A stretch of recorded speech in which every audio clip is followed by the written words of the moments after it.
Eu quero convidar os irmãos a abrir as suas Bíblias. Evangelho segundo escreveu João, capítulo 9. Nós estamos em uma série de mensagens sobre o Evangelho de João e hoje nós vamos continuar a partir do capítulo 9 e nós iremos falar sobre aquele tema ali, amados: por que sofremos? Essa pergunta, que parece ser uma pergunta no primeiro momento simples, mas é uma pergunta extremamente importante para os seres humanos. Constantemente, quando nós vamos falar ou conversar com uma pessoa que não crê em Deus, um ateu, um dos argumentos que eles geralmente usam para justificar a sua falta de fé é aquela pergunta ali. Alguém pode argumentar assim: olha, vocês dizem que o Deus de vocês é bom e que Ele é todo poderoso, Ele tem todo o poder, e se o Deus que vocês acreditam é bom e tem todo o poder, por que então existe tanto sofrimento no mundo? Por que existe tanta maldade? Por que existe tanta injustiça? Se Deus é bom e Ele tem todo o poder, por que Ele não resolve isso? Então, o sofrimento humano geralmente é usado como um argumento para justificar a falta de fé ou a atitude de não crer em Deus. Talvez você nunca fez essa pergunta na sua vida, né? Por que eu sofro tanto? Por que existe tanto sofrimento no mundo? Mas eu já me fiz essa pergunta. A primeira vez que eu me fiz essa pergunta é quando eu tinha 12 anos de idade. Como os irmãos sabem, eu passei, naquela época eu já tinha passado por 2 cirurgias no pescoço e uma no braço. E eu estava ali dias antes da 3ª cirurgia que eu faria no pescoço. E as cirurgias que eu fiz, elas eram para mim um grande sofrimento. Elas eram traumáticas. Eu sei que tem muitas coisas piores que podem acontecer para as pessoas, mas para mim era muito sofrido, porque eu lembro da sensação de, no momento da cirurgia, eu deitar ali na maca, várias coisas sendo colocadas em mim, os médicos, anestesista, enfermeira, e você deitando ali na maca, levantando a sua cabeça, e vinha o anestesista, e eu lembro da sensação que era você dormir, ser anestesiado, sabendo que alguém iria abrir a sua garganta e só Deus sabe o que iria acontecer. Eu lembro que aquela sensação para mim me causava medo. Eu tinha medo, principalmente na 2ª cirurgia que eu fiz, que foi muito ruim, tanto a experiência da cirurgia quanto a recuperação, porque eu ficava praticamente 1 mês sem poder me alimentar, só tomando sopa, tanto que até hoje eu não aguento ver sopa na minha frente. Mas na 3ª vez que eu iria operar, o médico falou para o meu pai: ou seu filho vai perder a voz, ou ele vai ficar com a voz danificada.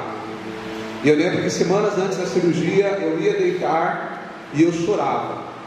Eu não conhecia a palavra, nós não servimos a Deus, eu nunca tinha ouvido nada da palavra, mas eu lembro que uma vez eu orei e falei: Deus, se o Senhor existe, por que eu sofro tanto? Por que eu tenho que passar por isso novamente? Já operei 2 vezes dessa garganta e agora pela 3ª vez. E eu fiz essa pergunta: por quê? Por que o Senhor permite isso? Meus amigos da escola, nenhum passa por isso, mas eu passo. Então, para mim, embora aquilo não fosse algo tão grave, mas para mim era grave. Então talvez possa ser que você já se fez essa pergunta, ou talvez um dia vai fazer, ou alguém que está assistindo essa mensagem através das redes sociais. Talvez alguém que passou por uma perca, ou por uma enfermidade, ou por uma crise, ou por alguma coisa, alguma dificuldade na vida. A pessoa se pergunta: se Deus existe, por que Ele me permitiu que eu passasse por isso? Mas nessa manhã nós vamos refletir um pouco sobre a questão do sofrimento humano. João 9, versículo 1 diz assim: e passando Jesus viu um homem cego de nascença. E os seus discípulos lhe perguntaram, dizendo: Rabi, quem pecou, este ou seus pais, para que nascesse cego? Jesus respondeu: nem ele pecou, nem seus pais, mas foi assim para que se manifestassem nele as obras de Deus. Amém. Somente até aí. Como os irmãos sabem, nós estamos aqui na sequência do Evangelho segundo escreveu João. E no Evangelho segundo escreveu João, nós temos apenas a descrição de 7 milagres de Jesus. E cada milagre que Jesus faz, ele tem um propósito. No caso dessa situação aqui, este homem, ele era cego de nascença. Ou seja, ele nunca teve o prazer de ver a luz do sol. Ele já nasceu com essa deficiência. E eu quero que você, por um minuto, pare para pensar como seria a sua vida se você fosse cego. Pare para pensar nas restrições que você teria. E que as pessoas que têm essa deficiência, elas passam todos os dias. E é sempre importante a gente pensar sobre essas coisas, porque às vezes nós reclamamos tanto, amado, de coisas banais, e não somos gratos por aquilo que realmente importa. Porque todos aqui, pelo que eu vejo, têm uma saúde, você tem a sua vista, você tem a sua visão, você consegue se locomover, você consegue andar, você consegue pegar nas coisas. Mas este homem não. Este homem, ele nasceu com essa deficiência. Ele nunca viu a luz do sol. A vida dele, desde a sua infância, era uma vida de sofrimento. Ele teve que se adaptar a essa dificuldade de não poder enxergar. E como se não bastasse o sofrimento de ser deficiente visual, ele ainda tinha um outro sofrimento, que talvez fosse ainda pior, que era o julgamento e o desprezo da sociedade. Porque naquela época, quando eles viam alguém com algum tipo de deficiência, logo eles julgavam. Para tentar responder a pergunta do sofrimento humano, eles então acreditavam naquela época que alguém que nascia com alguma deficiência era um castigo de Deus. De maneira que eles diziam: se alguém nasceu assim, é porque é um castigo, Deus está castigando essa pessoa. E das duas uma, ou é porque Deus já sabia que essa pessoa seria um pecador, uma pessoa má, ou porque Deus está punindo os pais por alguns pecados que eles fizeram.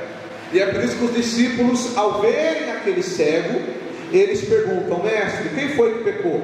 A gente já sabe que isso daí é castigo, é o Senhor castigando. Agora a gente só quer saber de quem é a culpa. É dele mesmo ou é dos pais? E aí Jesus vai explicar: não é castigo, não foi ele que pecou, nem os seus pais. E aqui nós já temos uma direção da resposta para aquela pergunta. O sofrimento humano não é um castigo de Deus, e tampouco Deus é indiferente sobre o sofrimento humano. Então Jesus disse que não é um castigo, não é uma punição, mas ele disse que isso aconteceu para que o nome do Senhor fosse glorificado. No caso daquele cego especificamente, Jesus tinha um plano para ele, e é por isso que Jesus então passa ali um lodo em seus olhos, ele vai até o tanque de Siloé, lava os seus olhos e é curado da sua deficiência. E através dessa cura, aquele homem se torna um pregador da palavra, que vai testemunhar o Evangelho, principalmente para a sociedade daquela época, e principalmente para os fariseus e escribas, que não aceitavam Jesus. Mas aquele homem que sofreu a vida inteira é curado agora e se torna um instrumento na mão de Deus. Então ali existia um propósito específico, mas Jesus nos mostra que não foi um castigo. E aí vem a pergunta: então por que o ser humano sofre tanto? A resposta para essa pergunta, amados, é a mesma resposta para uma outra pergunta que as pessoas não fazem. Qual é a outra pergunta? A outra pergunta é: por que Deus, através de Jesus Cristo, se esvaziou da sua glória e desceu a este mundo para sofrer e morrer a morte mais humilhante e mais cruel que existia naquela época. Por que Jesus, sendo Deus, passou por isso? Se nós acreditamos, e nós acreditamos que Jesus é Deus, então nós podemos dizer: por que Deus escolheu sofrer a morte de cruz? Porque o ser humano sofre, sim, mas Deus também sofre. Deus também sofreu através de Jesus Cristo, que se esvaziou da sua glória e morreu a morte de cruz. Por que Jesus passou por isso? Então essas duas perguntas têm a mesma resposta. O sofrimento humano e o sofrimento de Jesus, ou podemos dizer, o sofrimento humano e o sofrimento de Deus têm a mesma causa, e a causa do sofrimento se chama pecado. O pecado é a causa pela qual existe tanto sofrimento no mundo. O pecado é a causa pela qual nós sofremos tanto, e é a causa pela qual Jesus sofreu e morreu por amor à humanidade. Quando Deus criou o homem e colocou o homem no jardim Adão, ali no jardim não existia sofrimento, ali era uma harmonia perfeita, ali não existia doença, não existia enfermidade, não existia fome, não existia maldade, ali era um ambiente de perfeita comunhão entre o homem e Deus, não existia sofrimento. Porém, Deus colocou uma limitação para que o homem não comesse do fruto proibido. Eva e Adão comem, e assim pecam, e por causa do pecado entrou no mundo a corrupção.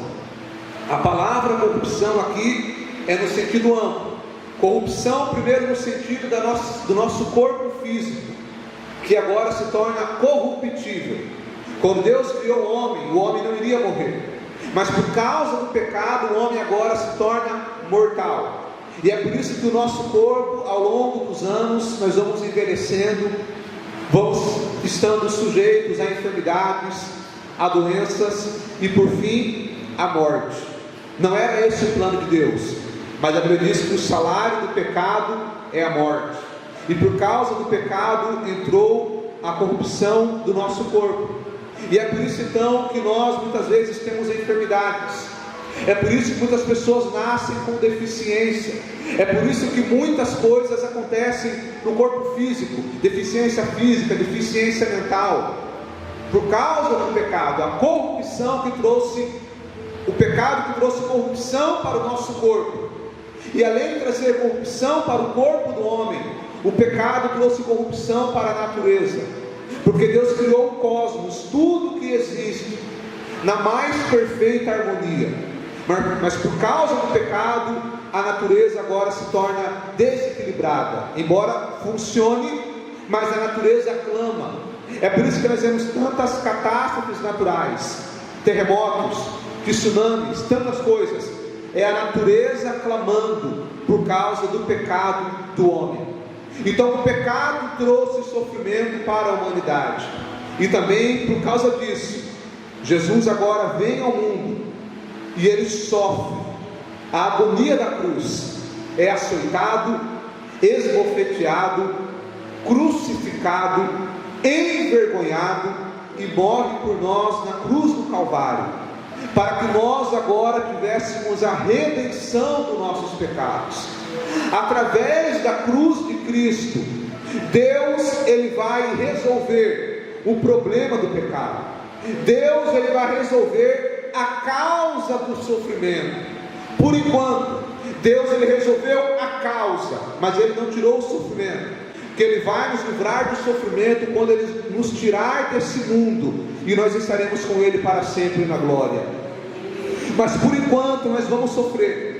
Alguns vão sofrer mais, outros vão sofrer menos. Jesus disse: na terra tereis aflições.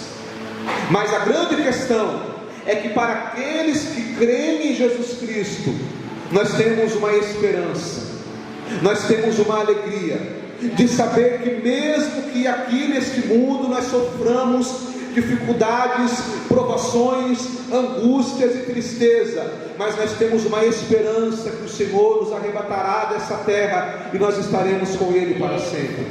Essa é a nossa esperança. Mas é por isso, amado, que a grande questão é que nós precisamos crer em Jesus Cristo como nosso único e suficiente Salvador. Por causa do pecado é que existe tanto sofrimento no mundo. Mas o que eu aprendo aqui com a história desse cego que nós lemos é que todos nós vamos sofrer, alguns mais, outros menos. É bem verdade também que algumas das coisas que acontecem nas nossas vidas, algumas delas são por causa de nossas próprias escolhas. Quando nós fazemos escolhas erradas, quando nós viramos as costas para Deus, muitas vezes nós iremos escolher um caminho que vai aumentar ainda mais o nosso sofrimento. Então existem coisas que nós mesmos causamos, mas existem coisas que estão fora do nosso alcance. Mas a grande questão é, todos nós enfrentaremos dificuldades. Agora o que eu aprendo aqui é o que fazer em meio ao sofrimento. Muitas pessoas, quando estão passando por sofrimento, quando nós estamos passando por alguma dificuldade, algumas pessoas se revoltam contra Deus. Por que Deus permitiu isso na minha vida? Por que Deus permitiu que aquela pessoa morresse? Por que Deus permitiu essa enfermidade? Por que Deus permitiu essa perca?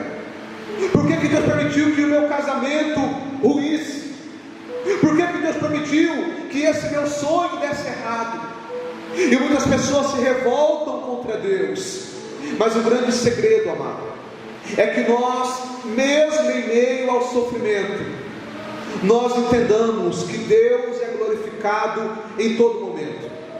A postura do cristão em meio ao sofrimento não deve ser uma postura de murmuração, de rebeldia, mas nós temos que nos submeter à vontade de Deus. E como diz a palavra, em tudo dai graças. Quando a pessoa que não conhece a Deus, que não teme a Deus, ele olha para o sofrimento, ele pode usar aquilo como um motivo de revolta, de murmuração. Mas você que conhece a palavra não deve agir assim. Vamos dar alguns exemplos práticos para você entender. Quando nós olhamos para, por exemplo, para uma criança recém-nascida que morre, é algo ruim, é algo triste, mas é algo que acontece. A pessoa que ela não ama Deus, ela vai olhar para isso e vai dizer: aonde está Deus? Por que essa criança que não tinha pecado nenhum não teve a oportunidade de viver? Por que essa criança recém-nascida não desfrutou da vida enquanto tem tanta pessoa ruim aí que está viva? Por que Deus não fez alguma coisa? Agora preste atenção, essa é a ótica de quem não se submete à vontade de Deus. Mas quando nós amamos a Deus, nós olhamos para algo tão triste como isso, nós sentimos a dor dos pais, da família que perdeu a criança. Mas nós vamos olhar para isso e vamos dizer, nós vamos extrair algo proveitoso, vamos dizer: olha, essa criança não desfrutou da vida, os pais dessa criança estão experimentando essa dor. Então é por esse motivo que eu tenho que ser ainda mais grato a Deus, porque eu estou vivo, porque eu tenho saúde. Aquela criança não teve a oportunidade, mas eu tenho a oportunidade. Então eu vou usar a minha vida para glorificar a Deus. Quando eu olho para alguém que nasce com alguma deficiência física, outro pode murmurar, mas nós não. Nós vamos olhar e vamos dizer: que pena que essa pessoa nasceu com essa deficiência. Então é por esse motivo que eu tenho que ser ainda mais grato a Deus, porque eu tenho meus pés, as minhas mãos, a minha inteligência, e eu vou usar isso para a glória de Deus, amado. Quando nós olhamos para pessoas que estão com fome, se está ao meu alcance, eu vou compartilhar o pão com ela. Mas se não está ao meu alcance, quando você sair daqui hoje, você tem que se lembrar que quando você for almoçar lá na sua casa, ou no restaurante, aonde você estiver, tem pessoas que estão com fome, e alguém vai olhar para isso e vai dizer: cadê Deus que deixa aquela pessoa com fome? Mas não, Nós vamos olhar para isso e vamos lembrar que quando alguém está com fome, eu tenho um alimento. E é por isso que sempre quando eu for me alimentar, eu tenho que render a Deus graças. Senhor, obrigado por esse pão, obrigado por esse alimento, obrigado pela minha casa, obrigado por tudo que o Senhor tem dado.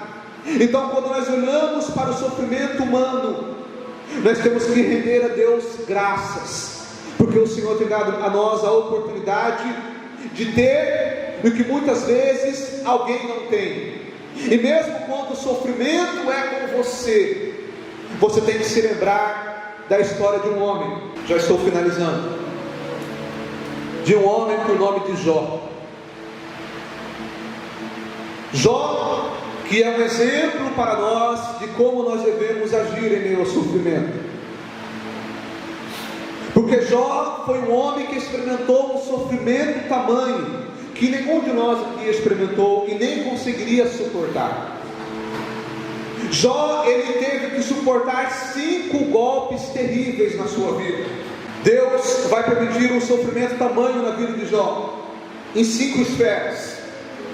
A primeira esfera do sofrimento de Jó foi na sua vida financeira. Jó, que era o homem mais rico da sua época, tinha riquezas como nenhum homem tinha, mas Deus agora permite que de uma hora para outra Jó perca tudo que ele tinha, seus bois, seu gado, sua fazenda. Ele perdeu tudo. O segundo golpe que Jó leva é na sua vida familiar. Ele tinha 10 filhos e Jó amava os seus filhos, e ele amava de maneira tal que ele levantava de madrugada para orar, para interceder, fazer sacrifícios pelos seus filhos. E agora, de uma hora para outra, amado, os 10 filhos de Jó morrem. Os 10. A terceira esfera do sofrimento de Jó foi na sua saúde física. Ele que era um homem saudável, mas agora Deus permite que Jó é acometido de uma lepra terrível, e agora ele sofre dores terríveis, e ele tenta amenizar a dor da sua lepra se coçando, mas não resolvia. E agora Jó está lá, sem a sua fazenda, sem os seus filhos, sem saúde. E agora vem o quarto golpe na vida de Jó, do seu sofrimento, que é a sua esposa. A esposa de Jó, que era uma mulher de Deus, meu amado. Algumas pessoas falam que a mulher de Jó era uma tribulação, porque ela reclamou. Não, meu querido, ela era uma mulher de Deus. E como que eu sei disso? Porque Jó era um homem abençoado em todas as áreas da sua vida, e ele não teria sido o homem que ele era, se ele não tivesse uma esposa sábia do lado dele. Porque a mulher sábia edifica a sua casa. Então ela era uma mulher de Deus, mas agora, diante de tamanho sofrimento, ela não suporta. Porque a aprovação era para Jó, mas a mulher, como vaso mais frágil, ela não suporta. E a alma dela grita, ao ponto dela chegar para Jó e dizer: amaldiçoa esse seu Deus e morre. E eu imagino que essas palavras entram como uma flecha no coração de Jó, porque essa fala da mulher dele, na verdade é o reflexo do seu coração, do sofrimento que ela estava sentindo. E agora Jó, ele tem que ver a sua mulher angustiada. E agora a quinta esfera do sofrimento de Jó é através do julgamento, porque a Bíblia diz que vem os amigos de Jó, ficam com ele 7 dias, choram com ele, não falam uma palavra. Mas depois os amigos de Jó, na ânsia de responder aquela pergunta, na ânsia de tentar explicar para Jó o porquê ele estava sofrendo tanto, eles começam a tentar argumentar. E nesses argumentos que eles fazem, eles acusam a Jó. Eles acusam a Jó: será que você não pecou, Jó? Jó, olha para a sua vida. Você era um homem próspero, abençoado. Será que você não fez alguma coisa de errado?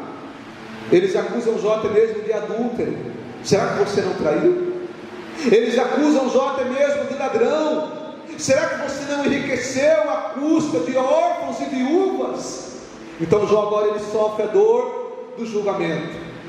Então Jó, diante dessas 5 esferas de sofrimento, nessa angústia terrível que ele passava, nesse sofrimento terrível, ele poderia reclamar, meu amado, ele poderia murmurar, como muitas vezes eu e você podemos fazer. Diante de uma dificuldade da vida nós reclamamos, mas não, já não reclama, já levanta os seus olhos ao céu, e mesmo em meio ao sofrimento ele diz: eu sei que o meu Redentor vive, e por fim se levantará em meu favor, e ainda que a minha carne morra, eu sei que eu verei a glória do Senhor com os meus olhos. E essa palavra eu deixo para você nesta manhã, meu amado. Ainda que você esteja em meio à angústia, em meio ao sofrimento, em meio à dor, o seu Redentor vive. E Deus não se esqueceu de você. Deus tem poder de mudar essa história, de mudar esse quadro, de curar essa enfermidade, de arrancar essa angústia, de abrir essa porta. Deus tem poder de mudar essa história, e ainda que Ele não mude aqui nesta terra, nós temos uma esperança que nós veremos o Senhor com os nossos olhos. E essa é a nossa esperança, amado, porque a Bíblia diz que lá no céu não haverá mais choro, não haverá mais dor, lá será somente alegria, e essa é a nossa esperança, meu amado. Isso que eu estou falando aqui não é uma historinha, isto é real. O Senhor preparou para nós uma eternidade de alegria. Essa vida aqui é passageira, amados. Nós temos sofrimento sim, nós temos angústia sim, mas essa vida é como um sopro, ela passa rápido. Mas Deus tem toda uma eternidade para nós, e essa é a nossa esperança. Eu quero dizer para você nesta manhã, se você ainda não entregou a sua vida para Jesus, hoje você tem uma oportunidade. Hoje você pode fazer uma escolha de entregar a sua vida para Jesus, porque a palavra diz, o Senhor Jesus disse, que se você crer em Jesus com o seu coração e confessar a Ele com os seus lábios, você será salvo. Se você quer entrar no céu pelas portas, entregue a sua vida para Jesus. E entregar a vida para Jesus não é religiosidade, porque religião não salva ninguém, como o irmão Valdeci disse, não é instituição, não é ser membro da igreja peregrino, não, é crer em Jesus Cristo, porque foi Ele que morreu por nós na cruz do Calvário. Entrega a sua vida para Jesus nessa manhã, onde você estiver, e eu não prometo para você que o seu sofrimento vai acabar, eu não prometo para você que a sua vida aqui só vai ser alegria, não, mas eu te asseguro que mesmo em meio à alegria, você terá um consolo, você terá um conforto, que é o Espírito Santo que habita em nós. Feche os teus olhos. Pai querido, no nome do Senhor Jesus, nós te damos graças, Senhor, por essa palavra. Assim como aquele cego, Pai, que enfrentou durante toda a sua vida esse sofrimento, mas em dado momento ele teve alívio do seu sofrimento. Assim como Jó, Senhor, que mesmo em meio à angústia, ele não murmurou contra o Senhor. Ó Deus, se porventura alguém está ouvindo essa palavra, está enfrentando sofrimentos e angústias, que o Teu Espírito Santo possa confortar esse coração nessa manhã, e aonde essa palavra chegar. Ó Senhor, se porventura tem alguém ouvindo essa palavra, que ainda não entregou a sua vida para Jesus, que agora essa pessoa possa receber a Jesus em seu coração. Salva agora essa vida, Senhor, perdoa agora os seus pecados, e que a partir de hoje, este homem e essa mulher possa andar com Jesus, possa caminhar com Jesus. Ó Senhor, que o Senhor possa transformar essa vida de dentro para fora, que a partir de hoje essa pessoa possa sentir uma paz, uma alegria, uma comunhão, um sentimento que apenas o Espírito Santo pode fazer. Ó Senhor, que mesmo em meio ao sofrimento, nós possamos ter essa alegria, essa esperança, esse conforto, de que o Espírito Santo habita em nós, e que o Senhor um dia nos proporcionará a vida eterna e a alegria em Cristo Jesus. Essa é a nossa oração, ó Pai, em nome do Senhor Jesus. Amém e amém.